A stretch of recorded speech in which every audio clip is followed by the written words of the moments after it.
Welcome back to another episode of Industry Talk with Brandon Andre. And I'm here in London excited with Dr. Band. And Dr. Band, please tell us a little bit about yourself and why we're here today. So we are going to have a really lovely, engaging conversation about male aesthetics today. The growing rise of Looksmaxxing, the ethical way of correctly treating and looking after our male patients and the male audience in general. And hopefully navigating a conversation on how to do this well, how to do this in a considerate way for both the people who are seeking this and also to look at some of the controversies it causes and hopefully being able to address them in a thoughtful manner. Correct. Yeah. And like the way that we actually started connecting was basically on TikTok. There is a Looksmaxxer. I don't even think I want to say his name, but those of you who know. Basically, all of his fan base was talking about how he was able to accomplish changing his look using extreme methods, bone smashing. I actually don't know all the names, but this person sells courses and stuff. And I needed to show people that this isn't true, that this isn't how people, especially if you're trying to look like a model, obviously I'm a model scout, model developer, that's not how they achieve their looks. And people just kept swearing, this guy, like he was able to do it. He got x-rays done. And so we examined the x-rays and I just Googled, does filler show up in x-rays? No. And I was like, how can I drive home the point that filler can really be used to build up bone structure, your jawline, contouring your cheeks, all of that stuff? How can I drive home that point? So I looked on TikTok and I was like, filler before and after males. And your TikTok came up. And what I loved about his TikTok and his work was that very few cosmetic doctors show before and afters in the same lighting. And oftentimes I never trust, especially as a photographer, I never trust these doctors because I can tell when they change up the lighting a little bit and it emphasizes some change on their face that isn't really natural, or it's just completely different lighting that you really cannot tell that there's a difference, but it feels different if you do not understand how good lighting works. Yeah. So I loved his work, not only because of the before and afters, but because of how specific your work is, which is filler, which is exactly what I believe this particular creator was getting done. So basically, I ended up making a video showing Sally Dawn's images, his before and afters, and how he was able to achieve such an extreme change that to me was not natural by using his images, Dr. Band's, and showing how you can really only achieve that by filler because you can't change your genetic structure. So I tagged him on TikTok and then we connected from that. The video got a lot of views and then we connected and I said, look, I'm coming to London in a couple of months. I would love for us to have that conversation. Right. And so that's why we're here, because now we find that our worlds cross over, fashion, Looksmaxxing, in the cosmetic world. And I also focus mainly on developing male models as a mother agent, and he focuses on, well, we both focus on everybody, but you know, those are our core audience. And so that's how we just established the context. Yeah. That's how we got connected. Yeah. And so now we're here today, and I want to kind of ask you, how did you make this shift into focusing on male aesthetics? So I think I want to start off first of all with the video you did. And one thing I loved about your approach and something that taught me a lot as well is the way you were able to summarize and discuss the results was honestly at one point I generally felt better than how I was able to look at the results, right? And that sort of has been a good learning experience for me in terms of, especially as a male injector, sometimes you come across and you can learn the technical side really well, but often there can be a bit of a gap in understanding beauty, understanding fashion, understanding makeup, and understanding the different avenues that actually are often holistically done together to achieve the same goal. So for me, the transition more towards the male market grew quite organically in a sense that I really loved learning how to treat men well, understanding the sexual dimorphism, what creates a more masculine structure and what also conversely creates a more feminine structure if needed. And over the years, I sort of started focusing much more on what initially became just as a full face approach. So for a lot of injectors, we are taught how to inject the cheeks. We're taught how to inject the lips. And people stay in this isolated treatment methodology, which will often then create disharmonious results. So often over-focusing on one facial feature actually takes away from the beauty of the face, takes away the character of the face. And men in particular were never really looked after as the main priority. They typically make up 10% of the cosmetic world. It's one of the fastest rising segments of the cosmetic world now. And actually, we are a very baby industry. The aesthetics itself, compared to, let's say specialties like dermatology or orthopedics, where we have decades of evidence-based research, in aesthetics, we're still relatively new. There's a lot more, changes in regulations in different countries, different methodologies. And over the last few years, I've been building a system that hopefully helps us in doing so correctly. So creating a good consultation model so that we actually understand the uniqueness of each male patient. And everyone wants to present in a different spectrum of masculinity. So we respect and treat everyone individually. And then also for the injectors, learning how to do that system correctly. Most people will be amazing at individual areas, but actually treating the face as a whole becomes a completely different skill. So being able to have a systemized format so you achieve the outcome has led to a lot of success. And I find men being able to achieve those goals in a considerate way leads to so much more satisfaction. I think the balance of self-care to self-harm can be quite grey with this Looksmaxxing world. And I think with that trend rising so rapidly, it's really important to sort of acknowledge how to do the good well and how to stay away from the bad.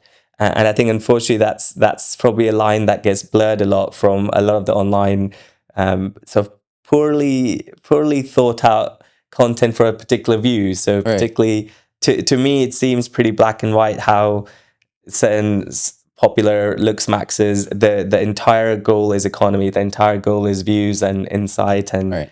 building a base to sort of sell a product. And unfortunately, that can lead to a lot of people going down the wrong route. So that's become a big goal, I would say, for me this year. And to be clear, this podcast and what we're going to talk about is not about discouraging people from the core concept of what Looksmaxxing is. We are going to teach you how to improve your looks and your quality of life the right way. Okay, so we're not trying to judge anybody out there for wanting to look better.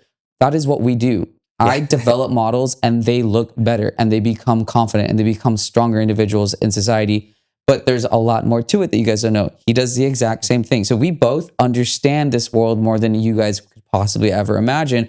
But as people that are in this industry, we also see we have to kind of protect you guys on how you kind of consume this content, because without guardrails and without people that know how to get you there, get you where you want, because honestly, we both know what you need more than what you guys need. But without the right people protecting you as you go about embarking on this journey, you will end up in really dangerous territory where your value becomes tied into your looks. And that's not how either of us approach what we do. When I develop a model, it's not because the model becomes defined by their look or their development. When he does these procedures, it's not because the patient is defined by the outcome. My purpose in having these discussions and even showing everybody how to approach elevating their appearance is to reflect your internal position. Like, your outside should reflect your internal state of being. So if you are confident inwardly, it should manifest outwardly. You should be taking care of yourself outwardly. So I just want to clarify that, because I want you guys, as you listen, to not feel like, oh, you guys wanting to Looksmaxx, that's lame, that's dumb. No, I get why you're wanting to do this, and I'm all for it, because literally every friend I've ever had, whenever they get close to me, they end up being better looking consequently, because I always give them makeovers. Like, it's fun, but it's only because it's a reflection of me. Like, I take care of myself really well, right? But in terms of understanding, how to do this the right way, one of the things that what you just said, that I was interested. So when you started out, I'm assuming everybody pretty much starts with women, and then like they either stay with women or they kind of find a niche and kind of grow out of that. So Yes. you have started with women doing all the procedures. Absolutely. And I still treat a lot of women. I love the approach for both male and female patients. The interesting thing, if you just take the simple fact that 90% of the demographic seeking cosmetic treatments is female patients, typically what happens in a training methodology for any aesthetic practitioner is they will generally split their training over a few days, one area at a time. And so they might start with Botox. So naturally, most of the people they train on will be female patients. Now, there's a very big difference in the areas and the amount of Botox one will use for a male and a female patient, the pattern one should use, how should the eyebrows rest for a male versus a female. So almost through repetition, people start drilling the reps for female patients. People start getting into that routine and habit. And it can be quite challenging unless someone is very experienced as an injector to then suddenly switch their methodology to a different case.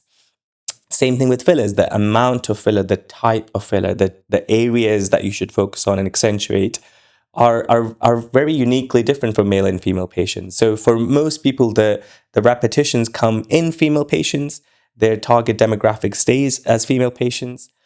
For me, I was quite fortunate to be a clinical trainer in aesthetics for about 4 years. I became the clinical lead for one of the largest training academies in the world. So I taught in US, Australia, Europe. And it's through those sort of niche training experiences that we came into more masculinization cases, and we would focus much more on male patients and how to address them correctly.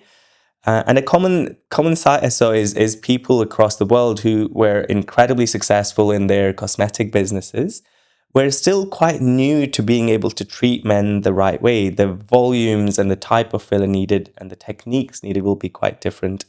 And gradually for me, I sort of almost organically, not deliberately, I sort of was treating both male and female patients on my model days. Initially, it would almost be 50-50. And the really interesting thing I saw was that even that 50-50 divide to male patients, that was suddenly as if they were being really well looked after. They had evidence of what can be done for them.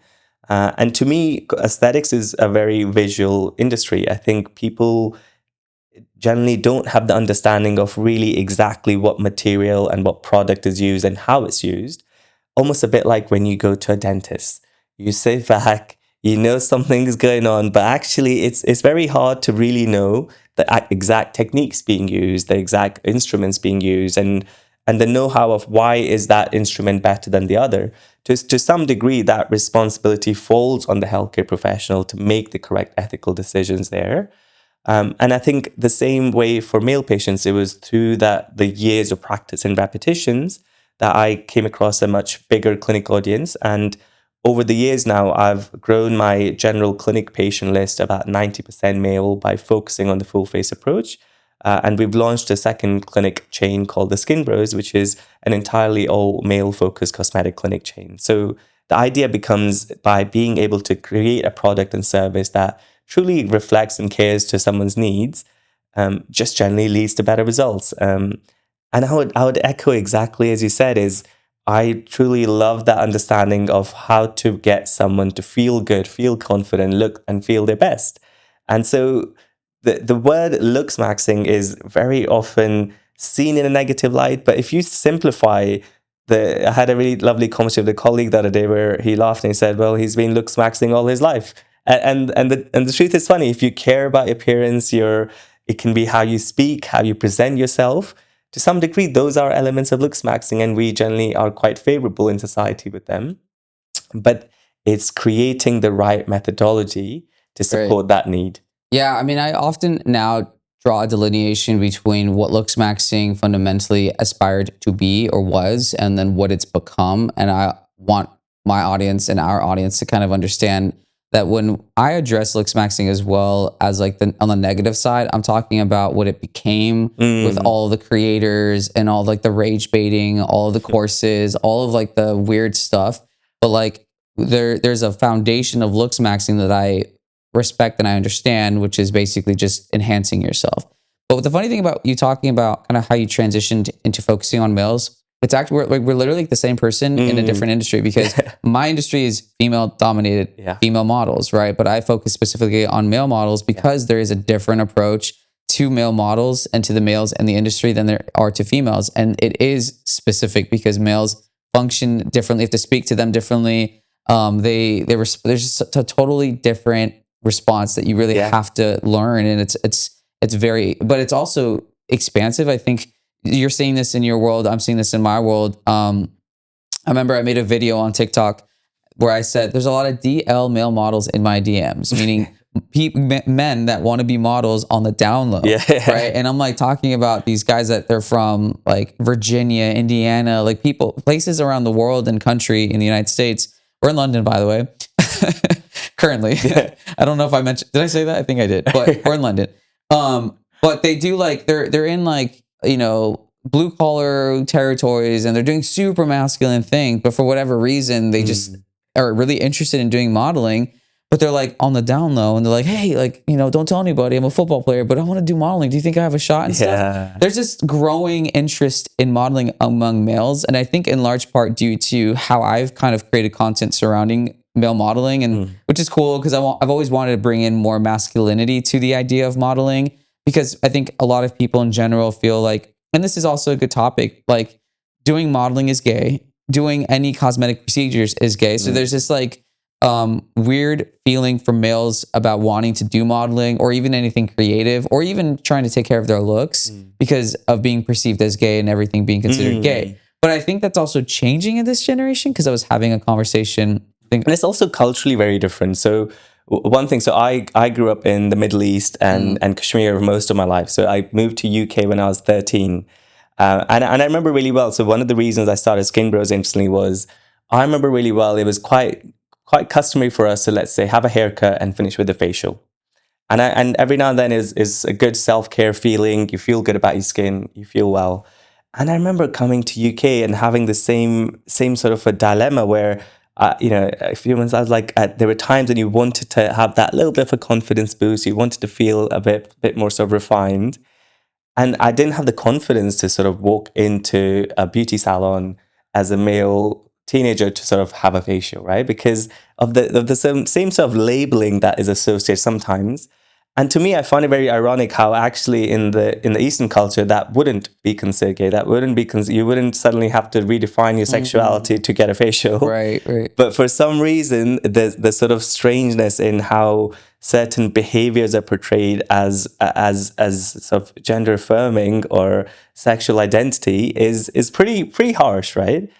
But the truth is, it still exists. The truth is, there's still patients who feel very judged in just wanting to look and feel better. And I think that's unfortunately not, like, that's something that I would rather not agree with in the society. That's something that I think we should focus on improving and allowing that freedom of expression either way. Like, and I think, but I think it's a really lovely point. I think that the harshness of how men can be judged on seeking improvement is quite a challenge for a lot of people. It's interesting because like I was talking to someone, I think it was someone on the airplane on the right over here, where I was like, we're millennials. I believe we're in the same millennial bracket. But I was saying like, the generation before me, they approaching skincare and like taking care of themselves, for an example, they probably never admitted to their friends that they would do any self-care or anything like that. My generation, millennials, I feel like among all my friends, like I started finding out like, oh, you have a skincare routine, you have a skincare routine, and they bought products. And I have great skin, thank you guys. But I never used anything specific, just lotion. So people always assume, Brand, you have good skin, what's your routine? You must have like, you must be so high maintenance. I'm like, I'm really not. But all my friends were, and like they all had like these skincare products, right? But where I think Gen Z took it a step further was they started publicizing their skincare routine. And I think that kind of made a lot of guys of that generation feel a lot more comfortable openly talking about their looks. Yeah. And I think that was interesting. So on one front, we get an entirely new generation where they're a lot more comfortable talking about wanting to look better, especially among males. Like they want to be more attractive. They want to take care of their skin. They want to go to the gym. They want to eat healthy, which, before this generation was very much like a feminine concept. And now we're seeing that kind of, and, there's an argument whether that's a great thing or a bad thing. I mean, I think what I find interesting though is the concept of, and this is where I go down like this ChatGPT, like understanding human mind thinking. Were humans ever meant to be this self-aware? Because when I think about the guys that do judge men for caring so much about their looks, these are often guys that live in places where they're not thinking about how they're not on their phone filming themselves. So they're not on TikTok posting with filters on, seeing what their face could look like. They're not looking at the mirror 24/7, and they're not judged by their looks 24/7. So it's like they're valid to judge guys like us who care about our looks, because from where they're coming from, it's not important. But then it makes you think, were we ever supposed to have this much self-awareness of our looks? Were we ever meant daily to be filming ourselves, looking on camera, looking in the mirror? And one thing that I found interesting is, like, do you guys even know when mirrors were invented? Because that was mirrors were a thing of only the royalty, which meant that previous to when they first created the silver-plated mirror situation, only among the wealthy and the rich back in, I don't even know, the 1400s. I don't even know when.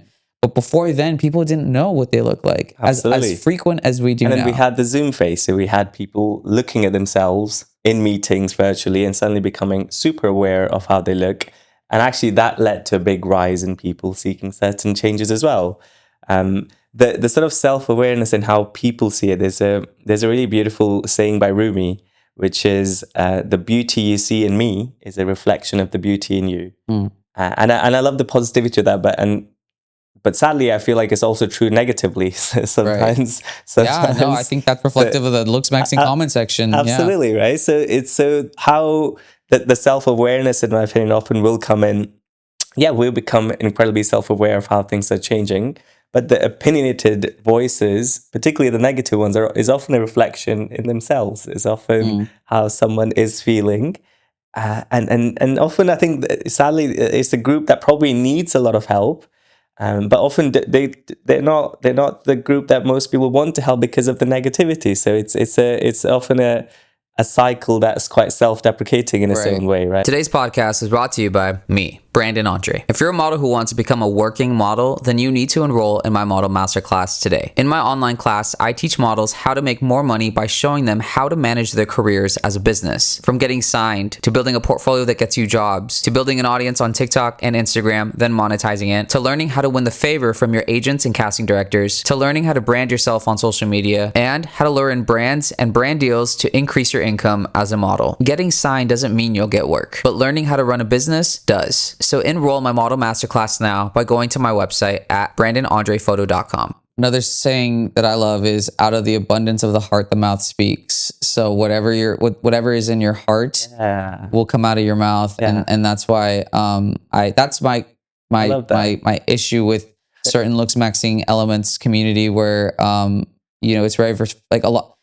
I want to build secure men in society, and I like modeling for that reason, because when I develop people don't understand that, like, it's a lot of psychology. A lot of guys come to the studio and I'm developing them, and there's so much baggage that they have because of how they weren't really free to be themselves. And so for a lot of males, modeling is a vehicle for them to feel like they can become free, but no one knows how to teach these guys that. And so I find when I develop models, for an example, like it's very much like an energy transference, because they come to me kind of like wanting to be great, wanting to be confident, wanting to have aura, but they don't know how to achieve that, because if they try among their friends, it's cringe, it's gay, they get made fun of. And that's why a lot of these guys they do this stuff in secrecy and they don't want to tell their friends.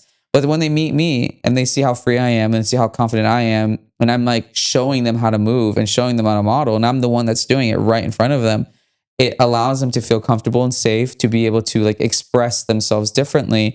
And it creates an environment where they become stronger. And I like encourage that and empower them. And I teach them, like, you need to stop caring about what all these people think, because at the end of the day, they are all afraid to do this and they could never. And that to me is a sign of weakness. So like, I want to empower males to be stronger. And when it comes to looks, again, like when I do model makeovers, because a lot of the people that I've developed, and I've had like 2 friends of mine that weren't models and I did a model makeover, which means that you can apply these tips whether or not you're a model. I always help them achieve like a better haircut, better fashion styling, and like more confidence in how they talk, reminding them that this is supposed to reflect who you are. The understanding of your value is supposed to reflect that, not replace that. And that's kind of the issue with a lot of toxicity that's in the Looksmaxxing space right now, is they feel so insecure. Because I know a lot of these creators, and I've met them and I've talked to them, and they are all very insecure people. And it's sad, because then they go out on social media, and instead of empowering and building up the next generation, they're just propagating weakness or insecurities in other males. And that is not sufficient. And that's not helping anybody accomplish what they do. And then they come to you, because then they think that, oh, I have a recessed maxilla, or my eye orbital area is whatever, or I need a palette expander or whatever. And they like, okay, and why do they believe this? Because someone in the comment section on a video of theirs, they keep bringing these things up. Why? Because like you just said, people that have negativity in their heart will see negative things in other people, because it takes a really weird person to like go on someone else's video and be like, oh, you have negative cantho itil and you have a recessed maxilla. Like, it takes a really, really weak, insecure person to do that. But that person now just instilled an insecurity in someone's head, and now they're in your office getting a consultation because they think they need to fix something. Well, it's a really good point. Same thing for me. Like when I see these comments, the interesting thing I find is I sometimes don't have the time to reply to some of my closest friends or patients or family members appropriately in time. So I do wonder how someone has the time to engage in all this at the same time. But a really beautiful point that I think you address is the difference between confidence and insecurity, refinement and correction. And I think that's probably the most misunderstood approach when it comes to, even from clinicians, and when it comes to how to treat that correctly. Because I think it's almost too easy to sit here and say, no, I don't approve of Looksmaxxing, and I think this is rubbish. But almost immediately what you're doing is you're leaving a lot of people who can be guided so thoughtfully and so well into a better quality of life into the hands of someone else who will take advantage of them. And I think to me that often becomes like the very first pillar in meeting any patient. So the first consultation model, and this is something I've thought a lot about now, because a lot of these things would come quite intuitively to me in terms of how I would obsess about a face and the different features and the personality, and also getting to have a really good read of what someone will be happy with, what's going to actually improve the quality of life, and what is an insecurity that should be corrected, and what is an insecurity that might be more dysmorphic and might actually not be a problem with the physical features, but more about one's outlook on themselves, right? And so in the recent few months, as I've now grown my clinic and we've sort of taken on more associate doctors, suddenly to maintain the standard and maintain that sort of process, that becomes more of an important question. So I sort of created this consultation model called READ, so READ. And the idea with it is to try and really get down to how to help people correctly. So R stands for the reason. So almost a really simple approach for everyone is, what is the reason that you're here? And really what I mean by the reason is not the feature that they're focusing on. So it's not that I have hollowness in my eyes, but it is I look tired. Right? So really what we should successfully be planning for someone is to help them feel better, as opposed to thinking of it as a disease form that we have to treat, right? So I don't feel confident enough in my smile, maybe, or I feel like I look tired and I look aged, or I just don't feel defined. I don't shoot well in photos, or I want to look more camera ready. It's almost trying to, the important planning part often is understanding how to help someone is like, what is really the reason? E tends to be more expression, like how do you express yourself, right? And I think that's a really important point, because in today's world in particular, what we have to be respectful is that spectrum of identity, right? So how does one want to come across? You might be someone who is a very timid person, and actually maybe you're a very serious person, or maybe you're a super outgoing person. And how do you ensure that your personality reflects your aesthetics? It is more anatomical, right? So a really common misconception, again from Looksmaxxing, is if you just purely focus on proportions and you make everything a bit AI-like and a bit more mathematical, and your nasofrontal angle has to be this many degrees, your gonial angle should be 125 degrees, and that needs to match your chin width and dimensions, it again then neglects the person as a whole. So a very simple thing we sometimes, a concept people understand really well, often tends to be more around bodybuilding, right? So for example, people know in society, yeah, of course, if you've got a big, strong upper body, but you've never worked out your legs, and you see a bodybuilding coach, the first advice will not be more bicep curls. The first advice will probably be more legs, right? And also, Models, listen. It's a balance, model thing. balance, right? And I think a lot of people go down that route, but it's a concept people start to understand, right? If someone is very petite, it suddenly wouldn't make sense if they have a very wide, strong, square jaw that doesn't reflect the rest of their body, and vice versa. So being able to create a system and then lead to the right treatment plan. And then I normally finish this off with D, which is more detailed type stuff. So And the important thing here really is what not to treat, you know. So what are, you know, the person themselves might think they need their cheeks doing. But if that's not the underlying issue, then that becomes more diagnostic. So I think as clinicians, the hard thing here is how to put this all together. One thing I love about both our worlds is I often think like why we are where we are and why we are able to look at things in a certain way. It's often an amalgamation of our personal and professional lives together. So for me, I actually end up doing like a whole year of psychiatry, for example, in an intensive care unit as well. I've done family medicine and emergency and plastic surgery and lots of different little things that actually eventually piece together to create the product that one is trying to perfect.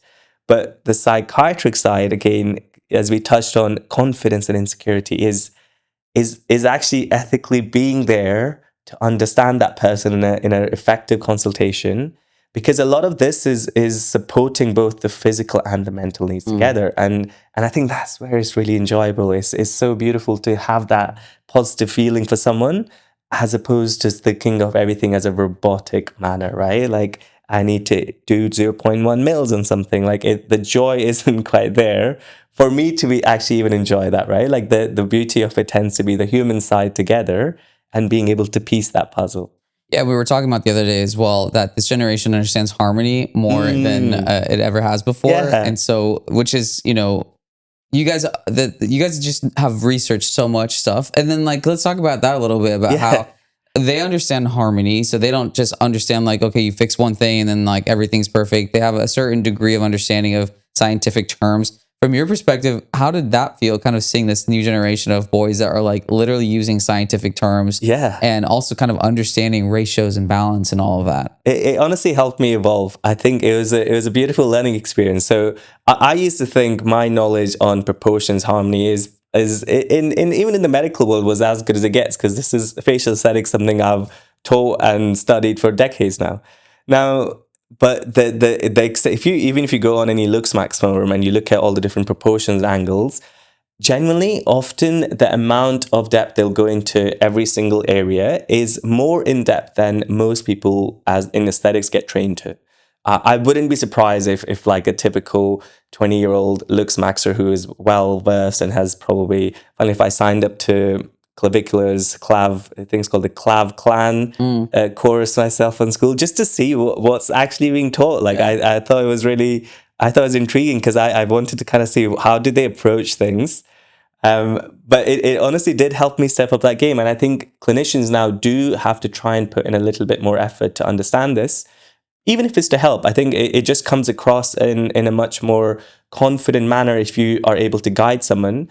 The moment someone can see a lack of understanding and they've learned these proportions and these numbers and you don't have the same understanding of it, it becomes harder for them to take advice from you. Right. Whereas actually I find even if it's a young patient coming into clinic, if we are able to have a more engaging, intelligent discussion, it's actually pretty, these guys want to learn. They've spent time to learn from Clav, so they will happily take the time to understand why your input is valuable as well. But if you're not able to do so, it becomes you're a step behind. You're not really able to support them. So are you then saying that clavicular has made you a better doctor? I think clavicular has made me a better doctor. Honestly, I think in a funny way, it creates a deeper interest, right? I think the moment, almost a bit like when I talk about, even if I go see a doctor, if it's a specialty I have no idea about, to some degree, let's say I'm not very good at hematology, so to some degree, I can't really engage in a more academic discussion there. But if it's a specialty I'm quite well versed with, we'll be able to speak on a level where we can plan the nitty gritty really well. And I think it's almost having that nuanced understanding. Like if you are able to engage with a patient who does understand proportions better than an average patient, well, then actually it's a more intelligent discussion. You can truly come to a plan. And the beautiful human side here is that often the psychological side isn't something they're being taught by Clav, isn't something they're learning about online. And that becomes a unique opportunity to help them understand their mind and their brain, right? So that you plan it out really well. Which it's funny because, this actually goes in hand to describe the difference between males and females, because I do find that, because when you describe that type of a patient, I think of my model Sebastian, where like we'll talk about certain topics of like how to lose body fat or how to like protect your hair loss.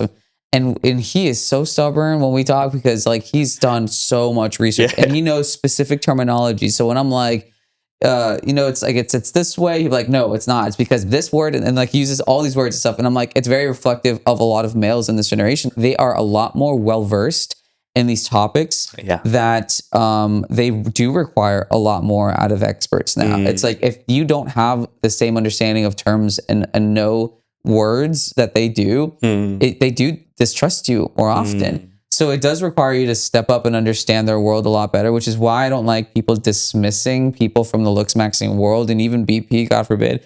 Not because I agree with the philosophies or the way that it's gone, but because they can't be dismissed. This is the future. And it's like, instead of shunning them out, let's embrace them. But it's as older people that are authority figures in the spaces that we're in, let's guide them so that they approach these things in the right way.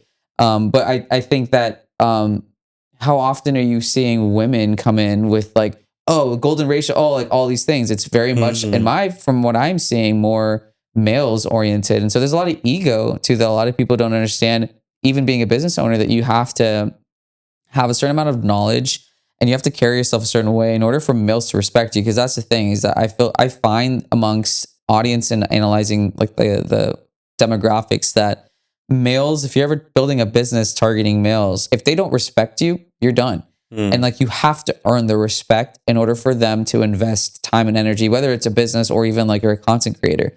I feel like women are a little bit different because I don't know, in your experience, like I said, like how often did women come to you and kind of like push back and challenge you on things? Honestly, it's a very interesting difference in men and women, I would say, to some degree. So I would probably say women have absolutely been Looksmaxxing longer, right? There's no doubt about it. I think there's again a spectrum of femininity, there's a spectrum of desires and goals from female patients. And the tough thing that happened in aesthetics is things were done badly from women pretty much from the get-go, right? Almost to some degree, the negativity of overfilled lips or puffy cheeks or unfortunately, a lot of that is poor injection side, right? It's that from a patient point of view, I wouldn't even blame the patients, right? From their point of view, unfortunately, they are technically coming into a respected clinician who should be able to guide their aesthetic journey. But in society, I often just find in the female market, I was almost a decade late, right? Because the outlook and the appearance was already so skewed at that point. And now we're getting to a much better point with female patients as well. Now there's a much more of a holistic, natural look, more focus on regenerative medicine, and treating the angles and the shapes and in a more corrective way. I think a really funny concept I find is, let's say on one of my videos that did quite well recently, then there was a whole bunch of people that commented on how this male patient looked older. And almost as like a critical comment, right? And I find it very interesting because to me, I often just thought of as a lack of understanding that, yeah, he should look older. Our goal is to make him look older, but more attractive, more masculinized. So technically we achieved our goal. And I think the same thing with female patients is that it almost, a lot of non-surgical work was almost always branded as anti-aging, right? Like the idea of Botox. People always think Botox is just to look younger, right? Like it's because you want to get rid of lines and wrinkles. But funny enough, what tends to happen and what I see why people adhere to Botox really well is, how many people do you know who stick to a tretinoin routine well? Not as many, right? Because it takes patience, it takes consistency. You don't get that quick dopamine boost as you do with certain other things. With Botox, it also shrinks your pore sizes, improves your acne, improves the skin glow, improves the quality and the tightness and the freshness of the skin. So even though if we were so good at preventive treatment, you would not see the same adherence. But actually, even though it's branded as something that's primarily anti-aging, but actually it's also enhancing. It improves your skin quality and how you look.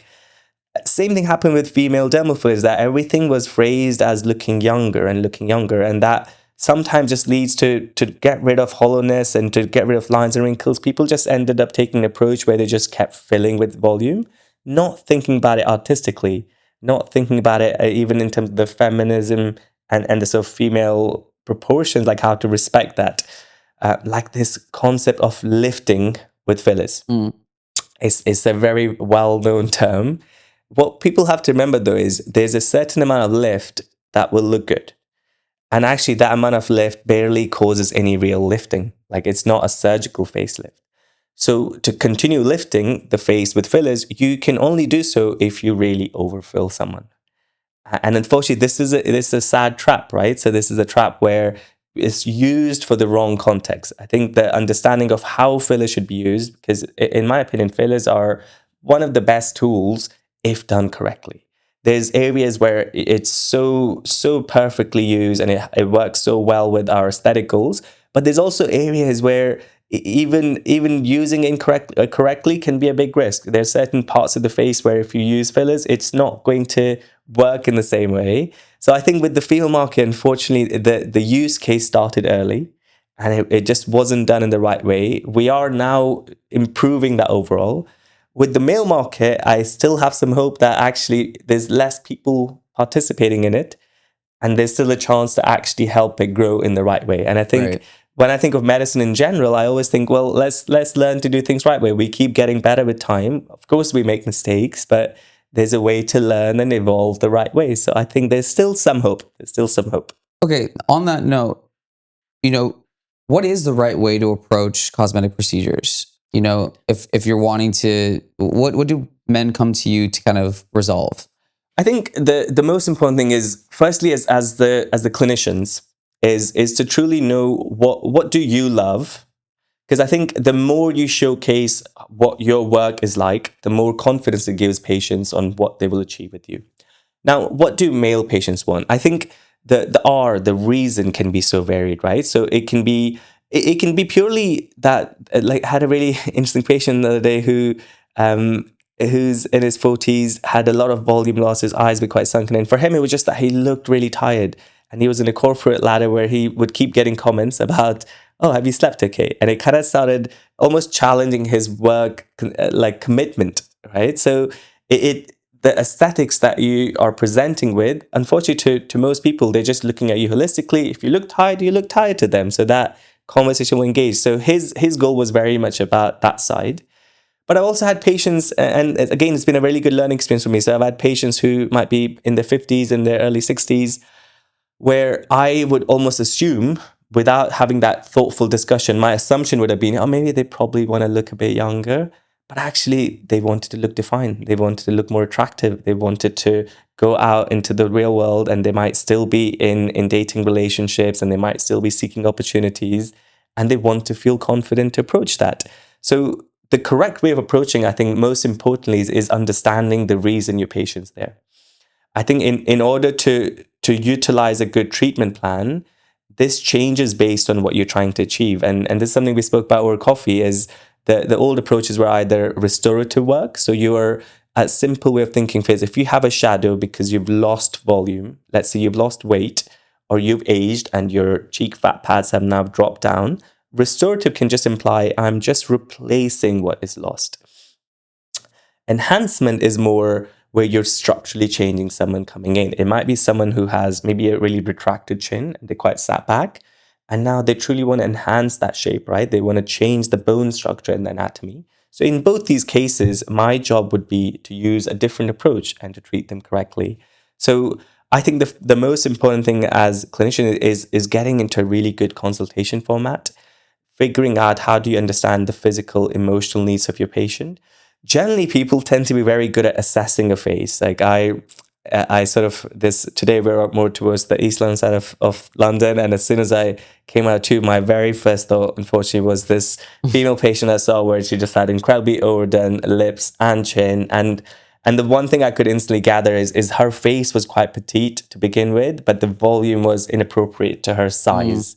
Now, when we're looking at things in isolation, so that injector may have just seen there's room to grow the chin or there's room to grow the lips, and not consider the fact that it doesn't holistically look nice and natural to her. So the most important step is thinking of everything as a whole, is thinking of, are they even ready for that change, right? So what's the right level of change? So I have patients who fly over from Europe, and and there's a couple of patients who I've now seen like every 6 months or every 12 months, where they know exactly what they want. Like, I'm confident that they know exactly what they want and will be able to work with more volumes, and then we'll maintain that volume over a period of time. Like, they want a good, strong, defined look. It matches their personality, it matches their physique, it matches their lifestyle. In those cases, I'm very happy with it. But I'll have patients where they might think they want that. Their personality, the consultation read to me has reflected something differently. And I think that's where you start needing that more confidence. You need the confidence to be able to guide those patients well. You need the confidence to be able to almost the same way, not to dismiss them, but to educate them, to be able to think together. Is this the right treatment plan for you? And almost being confident in suggesting how you would lead that pathway. And a comment I always say to patients is, to me, when I'm discussing my treatment plan, I like to focus on things where we both agree. If there are topics that I think is good for them, they don't, or something they think they need and I don't, that's often never the right route to go down either way. So it's in areas where you can your goals and aesthetics and your overall outcome, where those align well, that tends to be a really fruitful plan. And learning that as an injector is really helpful, because you get to enjoy your life. You're not worried about an unhappy patient who's now going to be a bother to you or be dissatisfied with the outcome, because you've taken the time in planning that well. And then therefore you can both actually enjoy the outcome. You, like, for the patients, I always tell them, like, you deserve to enjoy this journey now. Like, we shouldn't have a fear of how you're looking and how you're presenting to people. What's X person going to comment on your appearance, right? So to some degree, it's thoughtfully guiding them through that journey and allowing them to enjoy that journey together. I think one thing that comes to mind too is kind of like on that journey, like at what point people come to me versus they come to you. Well, people will come to me and like I can help them. For instance, like, okay, this is how you have to change up your hair. You probably need to drop some body fat, and let's try some new clothes, and let's try talking differently. Like I can fix people up to a certain extent, but then the people that you probably get are now like, okay, Brandon, I've done everything. Yeah. And yes, things may have been changed for them, or maybe they were already like body fat, lean, whatever the case. But they're still feeling like, I still feel like there's shortcomings within my looks that could be enhanced or improved. And then eventually I feel like those people will come to you. So like, and that's kind of the path for a lot of you guys that are listening to this, is that some of you guys, all you need is just coaching to get your body, to get your haircut, to get your skincare on point. And you've what's called soft maxing. You've soft maxed to the most that you can possibly get for your genetics, and you are either going to be content from that or then not content. And then, like I told you, there's an example of a model that I know that wants to get eye surgery because he feels like he has negative canthal eye tilt, and wants to get a procedure to get those eyes lifted because he thinks it's going to help him become a better looking model or whatever. And then they come to you. So I guess, when it comes to how people approach that point, like, how do they do that right? Because I think that's where, you've kind of made yourself over and you still don't feel secure in yourself. Now you're in a tricky area between this being body dysmorphia and you actually having something valid about yourself to improve. And I feel like, and I think we talked about this over coffee the other day, where like I deal with people that I feel like you deal with people that are a little bit more susceptible to being disillusioned and dealing with dysmorphia than I do. And like, how do you as a surgeon, how do you as a doctor approach those things, especially knowing that there's so many botched places where it's very clear where it's like, that girl, no one told that doctor did not tell that girl no, and he probably just made a pretty buck off of her. But like understanding that balance so that people don't destroy themselves. Yeah. I think it's a really important question, right? The question on dysmorphia. A really simple statement. Firstly, I would, in my ideology, when I think of any mental health illness, firstly, it's always important to remember that almost to some degree, as a human population, everyone lies on a spectrum to some degree in certain traits, right? If you think of anxiety, the reality of the variation in that spectrum is huge. Yet we have one word for it, right? Which is often not justifying of, like depression. It's a pretty simple term for what is actually quite a complex condition and presents in such different ways across men, across women. Now, dysmorphia, a really interesting fact in the male world now is, let's say, eating disorder was typically a very dominant female mental health crisis, right? So the percentage of people with anorexia, bulimia was far significantly in the female population. But interestingly, the rate at which that those sort of dysmorphic conditions are rising is much higher in male population. It's expected to cross over the next decade or two if it continues on that way. What that tells us is how people are looking and feeling about themselves in society isn't quite satisfying to that group, right? There's a certain element of not being comfortable with who you are and presenting how you are. Now, when I was first to aesthetics with this BDD, we would shorten it to body dysmorphic disorder. We would often discuss it almost in a protective manner because this is technically the group that you can't win with. So technically, treating this group is a lost cause because unfortunately, it's different to reality. Unfortunately, it's not the practical objective change, but a mental health disorder. Now, for me, I personally come across patients not as frequently as I would think, which I'm very glad to be in a position of because it's a challenging conversation. It's a conversation that you have to handle with a lot of kindness. It's a conversation where the only way you can help them is by hopefully helping them understand this a little bit more without completely shunning them off.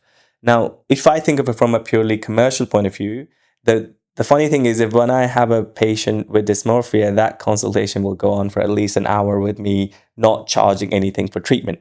It's a far less productive commercial revenue. But I always think of the phases in life. Like the truth is, just because someone's a bit dysmorphic today doesn't mean they will be in 5 years or 10 years. And hopefully, if I'm someone that's helped them correct that and guide them, I can actually at some point be of use to them as well.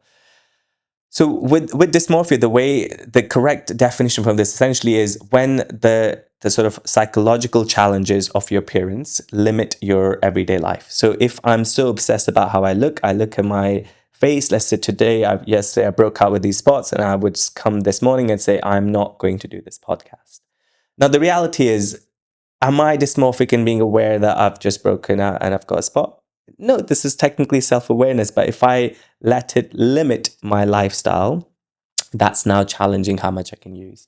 In aesthetics, we have this common trend where if a patient has been clinic shopping and they've gone to this doctor and they didn't like their work and this work and they've come to you, in the first stance, that almost seems like a really lovely compliment, right? It seems like you've seen my work, you trust me through this.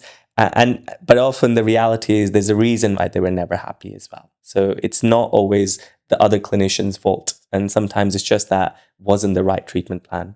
So I think, unfortunately, it's a very big issue in society in general. And I think this is even far beyond aesthetics. But in any clinical role, then the goal will always be to help move that needle the right way. You know, you might not make a whole U-turn the same day. You're not just the same way we can't often fix someone's anxiety or depression in one day. But can you help guide them the right way and help build strategies and inputs that will make them hopefully grow in a more positive light? Absolutely. And I think to me, that's a really enjoyable and joyful part of the job as well. It's like, yeah, this is almost a clinical challenge, and I like to deal with it like that. I like to think of it as how to almost use the right psychological methods to kind of guide that. Right. And that kind of gives me two thoughts about, like, number one, which I told you before too, I'm like, I don't fight against people's insecurities, like, because that's impossible. It's just like what you just said, like, there are impossible tasks. And it's like, because you're right, because I've had clients like that where I've taken their headshots or I've done their digitals, and they just don't like themselves. And it has nothing to do with the images, but they'll look at the images and they want to blame me as though I'm the one that's making them look bad. It's like, no, this is not me. This is how you look. And I often have to tell actors and models, like, you have to remove yourself from the equation because this world is not about you.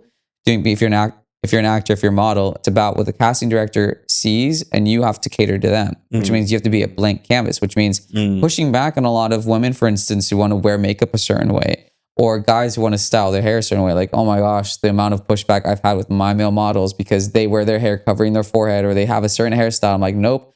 Or some guys that don't want to shave. And it's like, it's not about you, it's about the industry. So if you're trying to break into this world, you have to concede into our beauty standards and how we want to see you, not how you want to see yourself. But then that comes down to like, I've had issues where models don't like the way that they look in their images. And it's like, boo-hoo, that sucks. Mm, Guess what? You're going to not like the way that you look a lot of the time when you're in fashion because you're not in control of your own image. Like you're literally just a blank canvas, a mannequin for other people. And so I don't want to fight with someone's insecurities because you get in the way. yeah. 100% of the time you'll get in the way. And it's not good for you. It's not good for me because we'll also never be able to solve that issue. There's no procedure that you'll be able to do that will be able to solve that issue. There's no photo that I'll ever be able to take of them that's going to make them feel good because the issue is not the photo, it's not the procedure, it's you and your mind. Yeah. Okay, so on that point, now going into like how males should approach cosmetic procedures, in fashion, I'm all about preserving natural characteristics. Mm, Fashion beauty standards are all about being natural. And I find it, people always ask me, Brandon, are you against cosmetic procedures, plastic surgery? And I'm like, no, I'm not. I'm not against that. But we shouldn't be able to know that you got something done. And now that comes down to a doctor and how you guys approach the procedures.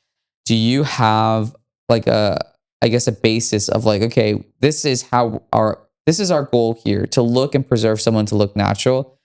And, someone might want very exaggerated jawline that just does not look natural. And how do you kind of ensure that your work is respected? Because obviously this is your craft. So you want people walking out just like a hairstylist with a good job done and not like yeah. looking like, okay, that guy looks like Squidward from Yeah. Handsome Squidward, like how do you approach that very carefully? Absolutely. Great question. So, as a good comparison here is dental cosmetics, right? If you see someone with good teeth, it looks good. If you see someone with cosmetically enhanced dental work, it can still look good. But there's a point where suddenly it looks worse than before. There's a point where I call it the harmony cap. So there's a certain amount, there's a certain area, a certain limit where you can enhance the features, you can make someone more attractive, but almost overdoing too much of a good thing will also ruin that overall outcome. Mm. So the system that I built to help with my associate doctors as well is we call it you read the man and you build the face. So read is a consultation model and build is my treatment injection protocol. So the way I tend to sort of focus on any treatment will be we start with B. So B is your base. And the reason I build these things is you mentioned a really interesting point about your friend with the positive cantle tilt. Now, the truth is negative cantle tilt wanting a positive cantle tilt. And in my experience, the reason I built the system is, especially with dermal filler work and some machine-based things that we do like Endolive, there's some things that we can achieve well, and I love doing those things.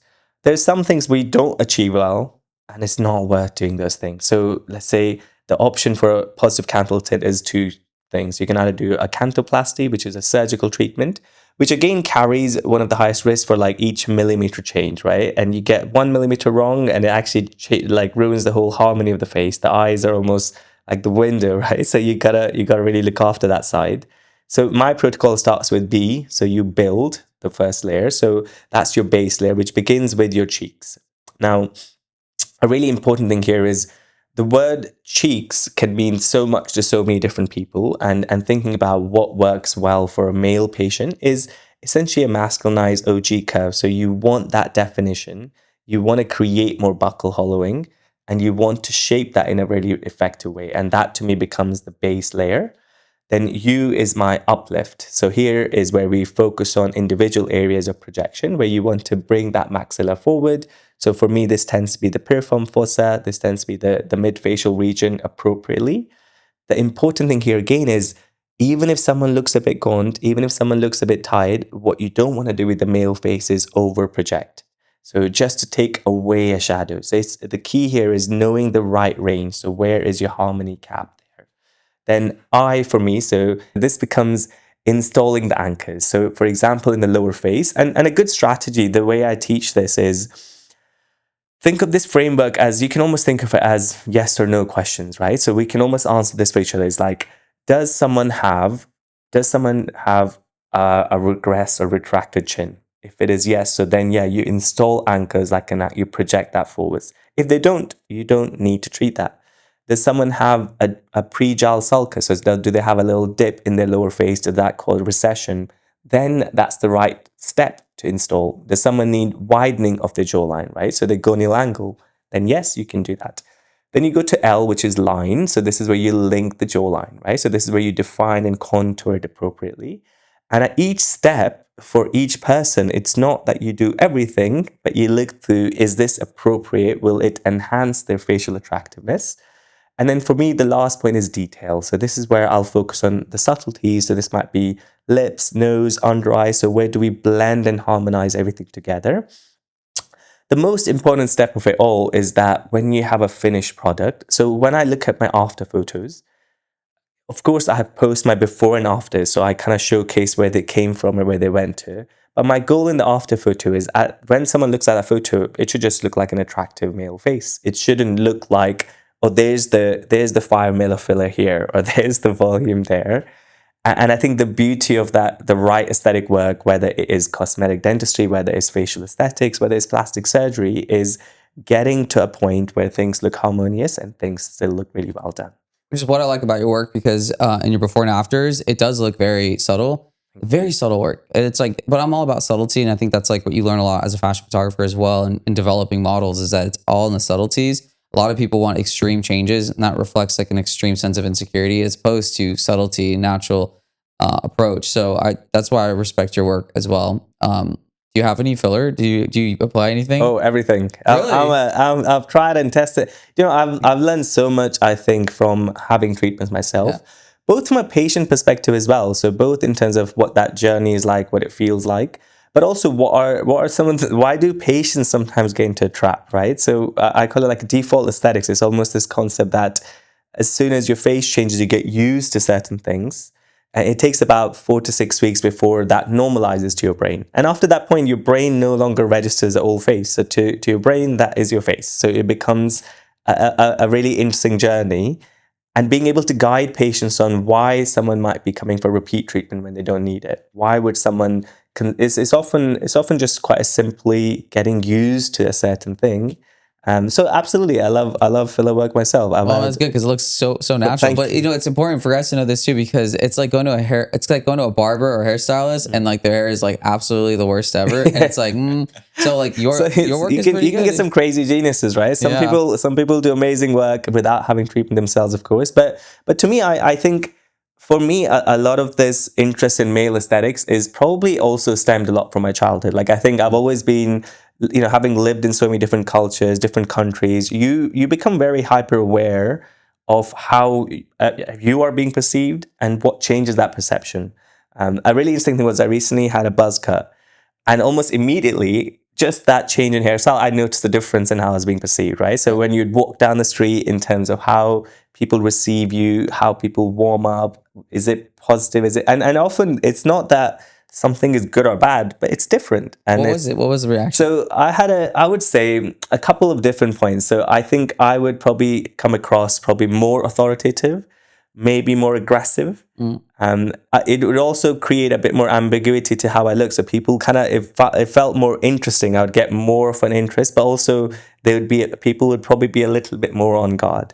Whereas with the hair rack, I almost noticed that for people, it's much easier for people to warm up to and almost take it more defensively. And that's the really interesting with masculinity. So it's really interesting with facial aesthetics as well. There's a cost and benefit to everything, right? You're almost choosing a direction.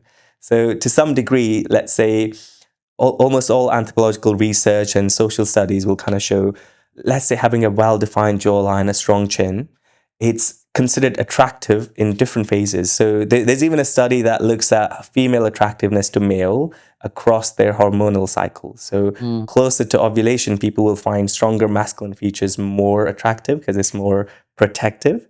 And then post that phase, people will generally want a softer feature, right? Because you're more vulnerable. So you don't want as much of a threat towards you. And I think when you really look at the depth of what changes, it's very interesting. And I think, to me, I love that awareness of it.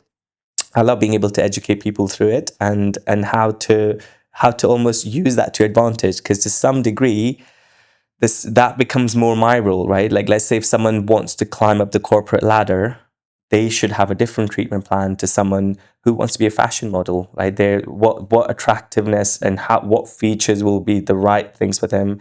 have actors where our Botox strategy is very deliberate, right? You need more expression in certain parts. You might want to protect some negative expression. The type of acting you do. Now, again, the theater work will be different. So there's certain characters and nuances that make a big difference. I think that's how things end up looking natural, is just having that deeper understanding of it. Yeah, and I think it's important for us to acknowledge as well, because this is the big thing that's the foundation of Looksmaxxing BP and just looks in general, is that my quality of life will improve if my looks are better. And that is true, unfortunately. That's the unfortunate reality. But where it's a little bit different from my world is that when people ask me, Brandon, can I be a model? And I tell them no, which I tell like 99% of you guys no, because not a lot of you guys can be. But it's different because I'm not judging your value and what you can become in life. It's just a particular career path, modeling, which is very specific. You have to have the face, you have to have you have to have the height, you have to have the body. These are very specific requirements for a specific industry that does one specific thing, which is sell product. That does not mean that if you don't have a model look, that you will not be perceived as attractive, that you cannot be a CEO, that you cannot be a movie star or whatever. Like, those are not the same thing. So that's where my world is a little bit different than just Looksmaxxing in general. Yeah. But the idea that attractive people are treated better, yes. I mean, I've never perceived myself as someone that's super attractive. I've never felt ugly, but I have gotten a lot of favor in my life. So I genuinely think that that's more of my charisma and my personality. I don't think that I'm ugly. I actually think I'm a beautiful supermodel, former Absolutely. former highest paid male model of all time. Boom. Which is the running joke that I have on social media. That's amazing. No, I'm kidding. But at the end of the day, what I'm saying is that, yeah, that is true. That is a reality. And, you're a good looking guy. I know that you're going to do numbers on social media as you continue to build on that up, because people do gravitate towards faces of people that they feel that they can feel safe with. And I'll give you guys another example. Like, the reason why I ended up doing what I'm doing on social media is because before this, I was doing music, and that was like, I want to be known only as a music artist, right? And then what forced me to eventually start making talking head content on social media was because while I was one TikTok account, all music, I only want to be known as that. But I was getting work in my photography by having a video on my website where I was talking to the camera and doing an intro. A lot of photographers weren't doing video intros where you click to play and you learn about the photographer. Yes. I was, because I felt like this is the easier way for me to like allow someone to get to know me. After I started getting bookings, I started asking people like, what made you want to book with me amongst all the competition? Oh, I watched your video. I watched your video. I was like, oh, great. Because I was selling other online products at that time. When I was doing music, I was selling a music marketing course. Yeah. And when I was promoting that and creating TikTok videos, I didn't want to show my face because I didn't want to be known as a guru. I want to be known as a music artist. So I was doing content with just words. So it was me doing voiceovers and words. Yes. And it was performing interesting for me to still show my personality because I still was able to. But it didn't perform as well as I knew that it could have because I wasn't using my face. Yeah. So then when it came time for me to really change up my life and like start making money from my photography, I was like, okay, I already have the proof of concept. I already validated the fact that when I am on camera, people will book me, or they will, that conversion rate is higher. So I just need to get over the fact that it's at that point, it was 2022. I can be both a photographer and a music artist. And I just need to get over the fact that I have to be on camera as a photographer. And it wasn't like I didn't have that experience before. Like in 2014, I had a video, how to become a model, that got like 500,000 views. And it was basically the video of that era where every model during that time knew who I was. But I didn't want to be known for that. Then I was like, I need to get over this. And then I got on camera, I started talking, and boom, now the rest is history. So there is reality of that Absolutely. Your face and how you carry yourself, the charisma. I do think though that if you're chopped, but you have charisma and you're entertaining, I think you will do well. Yeah, you'll do very well. But you're right. Have you heard of the halo effect? Yes. Yeah. So it's just, there's some studies that are just very consistent in terms of even the sort of trustworthiness and the sort of professional work benefit people get purely on appearance. And I think to some degree, I always think, there's a way to address this and help support people, but at the end of the day, there is a certain bit of play in everything we do, like the choices we make, what we choose to wear, how we choose to wear our hair, how we choose to smell, how we choose to speak. To some degree, they're often given a few cards in life. Yeah. And then I think to me, it becomes a really beautiful game, like the art of living your life. Like how do you play your cards? What are the things that'll be advantageous and helpful to you and help you have a more fulfilled life, as opposed to just sort of reacting or resisting the game altogether. Like to some degree, there is a game, and to some degree, we are all playing it. Which is the perfect transition for people to understand the importance of fashion in the fashion industry, because you can only do so much with your looks. Now it comes across. Now it's all about how you dress and how you introduce yourself to society in work or on social media. And that's where I think there's a disconnect too, because a lot of males, they don't know how to dress. They don't know how to groom themselves. I agree, Beauty and fashion, that's exactly what models do bring into the equation. That's why I tell a lot of people from the Looksmaxxing community, I'm like, you guys need to stop Looksmaxxing and you need to start model maxing, because modeling takes it a step further. Modeling is no longer just about your looks. It's about putting everything together. Yeah. The clothes, the way you communicate with people, how you walk, how you talk, how you groom your hair, how you groom your face, skincare, beauty, all those things. So that takes it way further than Looksmaxxing can, because those are things that you can control. And those are things that a lot of people, like every Looksmaxxer that I've ever seen in the last 2 years, none of them know how to dress good. They don't have good style. They have like forced aura. It's just like the most interesting thing. But and then they all want to look like models. So it's interesting. But thank you so much, Dr. Ban, for coming on to my show and just kind of being an open book for people who want to get cosmetic procedures and just unpacking what that looks like, especially for male models and our male audience and stuff. But I look forward to seeing everything that you're going to be doing, that we'll be doing together as we now are connected, and we'll be, kind of bounce back and forth. And I'll send you people that I think, hey, this guy needs some lip injections, and let's get him right or something. But from a 12 to a 13. Exactly. But no, thank you so much, and we'll see you next time. Thank you for having me. Pleasure chatting to you.